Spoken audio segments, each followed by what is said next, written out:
today's video, so tuturuan ko kayo kung paano mag book dito kay EOS ng aircon technician. So una, punta muna tayo sa EOS app. Ayan, so make sure na yung ating app is verified siya. Ayan, so meron na siyang check. Ayan. So ngayon, punta tayo sa category. Ayan, so hanapin natin yung aircon and refrigeration service. Ayan. So ngayon, pag hanapin natin yung pangalan ng service provider, dito lang natin yung filter by. Ayan. Ayan. So, let's example, search natin si Sir Aljun. Ayan. Ayan, Sir Aljun. Check lang natin yan. Tapos, click apply. So, makikita mo guys, ito na yung mga services ni Sir. Ayan. So, ngayon, magbubuk tayo ng aircon cleaning na window type, split type. Ayan. So, ito yung price niya, 1.5. So, click natin yung book now. Ayan. So, dito sa book now, lalagay natin dito yung enter description. So, lagay natin cleaning ng split type. Tapos, lagay natin dito guys yung address. So, pwede naman natin i-click yung current location para yung map, yung app na yung maglalagay ng address na kung saan tayo. Tapos, click natin yung booking date or slot. So, para maglagay tayo ng date at kung anong oras. Sample, May 28, 3 p.m. Click natin yung apply. Tapos, makita mo guys, ito na yung price, 1.5. So, click confirm. Yan. So, meron tayong double confirm para maiwasan natin yung fake booking. So, click lang natin yan and confirm. Ayan. So, as you can see guys, so ito na yung book. Thank you. So, ito na yung date and time at yung price. So, go to home o go to preview tayo. So, makita mo guys. So, ito na siya, no? Ito na yung booking. So, waiting for approval. Ayan. So, ngayon, wait na lang na ma-accept ni service provider. So, punta tayo dun sa app ng service provider. So, ito naman siya. Ayan. So, as you can see guys, ito yung app ni service provider. So, punta tayo sa booking. So, ito yung binook ng customer. So, nakapending siya. So, i-click niya lang yung accept. Yes. Ayan. So, pag click niya na yung accept, yan. So, ngayon, i-click niya na yung assign. Ayan. So, ngayon, may option dyan. So, pwedeng handyman or pwedeng assign to myself. So, dahil siya rin yung gagawa, assign to myself.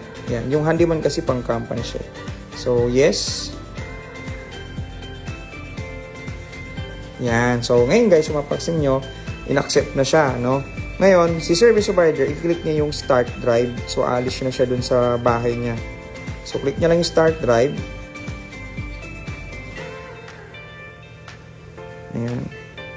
So, yan. Papunta na siya dun kay customer. Yan. So, ngayon, pag dumating na siya dun kay customer, kasi customer naman, ang gagawin niya, okay, i-reset lang natin. Yan. So, pag dumating na siya dun sa bahay ni customer, click niya lang yung start now. So, magsisimula na siya mag-work, no? So, makikita mo rin dito yung address nung customer. Yan. So, yan, click na natin yung yung start. Yan. So, hindi magsisimula na mag-work so kailangan lang ni customer yung yung start para magsimula na siya mag-work. So, ngayon, pag tapos na siya, yan, kiklik na yung customer yung done. Click natin yung done. Yan, since tapos na siya. So, ngayon, waiting na lang dun sa sa confirmation ni service provider. So, punta naman tayo sa app ni service provider. So, mapapansin nyo guys, dito, nakalagay no extra charge, meaning, kung wala na siyang papagawa, pwede niyan i-click yung done. Ngayon, kung may papagawa pa siya, click niya tong add extra charge. So, halimbawa na may pinagawa si customer na isa pa, so click niya lang tong add extra charge. So, another 1 unit aircon. Another 1 unit split type.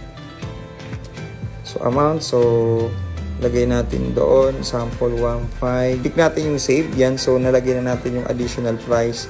So, magto-total siya guys na babayaran ni customer is Yan, 280. Yan, so, 280 yung babayaran ni customer. Ayan. So, ngayon, punta tayo dun sa app ni service provider. Yan. So, kiklik na natin yung yung pay now. Si customer, magbabayad na siya kay service provider. So, kiklik lang yung pay cash. Yan. So, si customer to So, click niyo yung pay now. Yes. Yan. So, iaabot niya na yung bayad kay customer. So, once okay na, yan. So, complete na. Okay. So, na-complete na yung So, pending. So, i-accept na lang ni service provider. Punta tayo kay service provider app. So, gagawin ng service provider pag ni service provider is i-accept niya yung confirm payment na nakuha niya ng bayad ni customer. So, dito tayo sa service provider app. Confirm payment. So, yun. Pwede tayo maglagay ng markup. So, 2 unit split type. Aircon. Cleaning. So, confirm. Yan. So, okay guys. Done na. Ayan. Tapos si customer guys, pwede siyang ito. So, ayan. Ngayon, meron siyang na mara-receive na e-receipt. So, meron siyang e-receipt na masasend sa kanyang email galing kay EYS. Ayan. So, dito, pwedeng i-rate ni customer ng 5-star yung aircon technician nag-service sa kanya. Ayan. Para at the same time, mas mapataas natin yung credibility at syempre mas maganda yung reviews. So, dito pwede natin ilagay yung reviews. So, quality yung service and very professional yung mga